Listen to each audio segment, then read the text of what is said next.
Back to you. Okay, Mubina, we'll keep coming back to you for more updates with regards to Jignesh Shah's bail plea, but let's focus back on the CFO awards. This time round, we have Mr. Ravi Shankar Gupta, the CFO of Jubilant FoodWorks, joining in to give us some perspective on the company. He was one of the winners in the CFO awards that was held on Saturday evening. Okay, Mr. Gupta, first, congratulations. Thank you very much for joining in today. First up, how have you perceived the recent comments made by the new government in terms of reviving consumer demand, tackling inflation as well as labour reforms? I think in a very short time, the government has understood the problem very well and trying to give a confidence to the whole of the market, to the whole of the community that they're on the ball.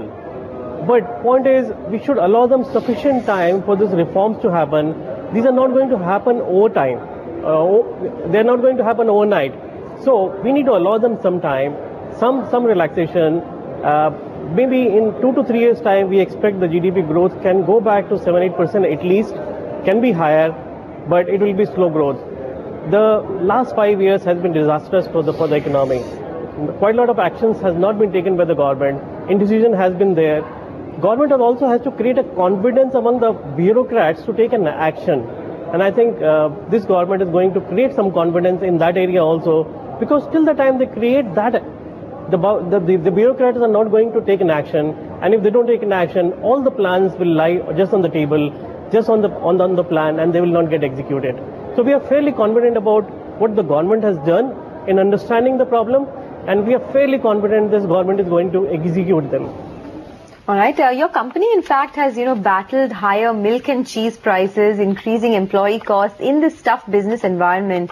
As the CFO of one of the leading consumer companies, would you concur that inflation is still the biggest challenge that the sector is facing at a time when revenues are running dry?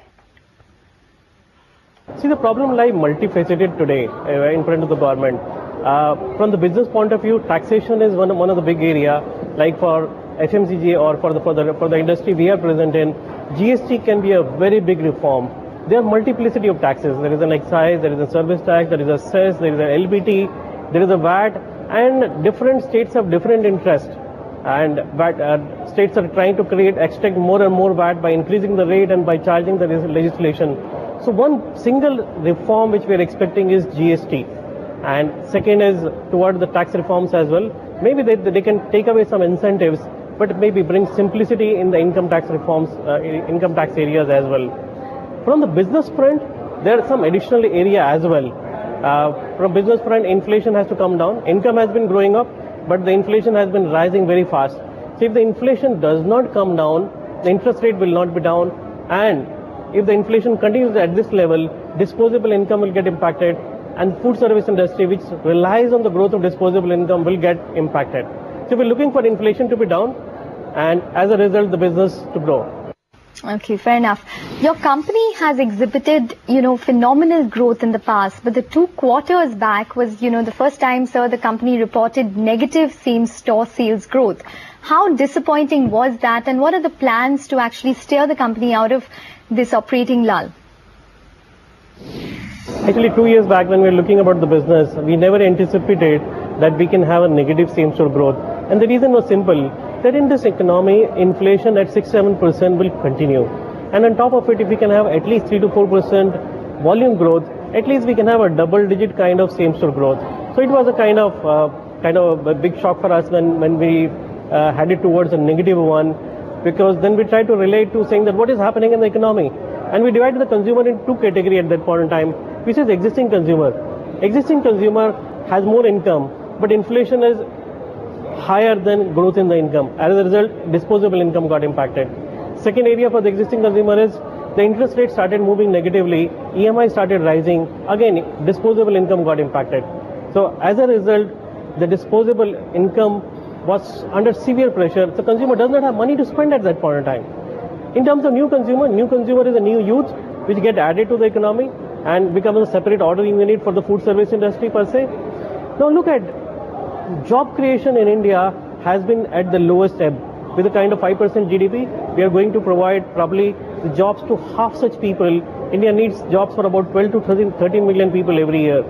And if we are not able to provide job, unemployment is increasing, how a new consumer will get created for a food service industry? So both on the existing consumer side and new consumer side, we are getting impacted as present, and we are hoping that new government will bring some kind of initiative to create jobs in the economy. As a result, youth will get employed. All the sector which thrives on the growth of disposable income will start growing then. Okay. Well, your competitors in the last year or so have actually upped the competition quite aggressively via product launches, via promotional offers, etc. In that light, are price hikes easy to implement? See, competition, when you look at, when competition is aggressive, it is good and bad both. In short term, it looks like it is a bad thing because it impacts the sales. But a long-term perspective, it is very good for the food service industry. Think about it, the food service industry is very small in India right now. Today, our core competition is with the home food, not with other food players per se. Together, with all the aggression all the players have, it will help in growing the food service industry rapidly. So we believe that the competition coming in and their aggression will help for the long-term growth of the economy. Now, second question you have about the price increase. Now, price is always relative. Relative in the sense that if the income also keeps on increasing, consumer does not mind paying more price for it, because for him the value equation remains the same. But looking at the last 2 years, where the consumer has a lesser disposable income and he wants to have same value, so that becomes a challenge. So you start looking at saying that he has lesser disposable income, he wants to have same standard of living, but how can he achieve it? And that's how he started looking at each of the areas, saying that okay, how can he get a better deal out of it? But the moment the inflation is down, consumer incomes continues to grow, disposable income is increasing again, we believe that prices can be passed on to the consumers. Okay, fair enough, Mr. Gupta. This aggressive expansion has strained your margins. Would you then say that the margins have bottomed out, or are more negative surprises in store? Margins is simple as same store growth story. So long as the same store growth is higher than inflation on a same store basis, margin will continue to expand. So it is linked to the same store growth.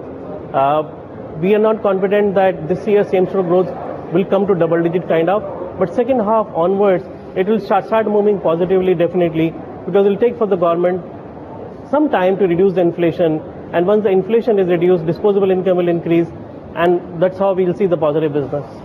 All right, then finally, before we let you go, you're a cash-rich company, and after Domino's, Dunkin' Donuts, the key question on everyone's mind is there another tie-up on the cards? Could we hear about one soon enough? See, we are in discussion with a couple of brands right now. Our evaluation is fairly long. It is a long process because our shareholders expect some kind of return. So our evaluation is basically to ensure that kind of returns are available in the new brand which we sign off. Are we in a hurry to sign off in a brand? The idea is no. We want to do full diligence before we sign up any new brands. That's what I can discuss about the new brand. Okay, fair enough, Mr. Gupta. We will await that new brand after Domino's as well as Dunkin' Donuts. Let's see what you have up your sleeve. For the Nifty, we're holding up with a gain of around 1%. We'll take a break now, but we'll get a check on the commodity strategies in just a minute.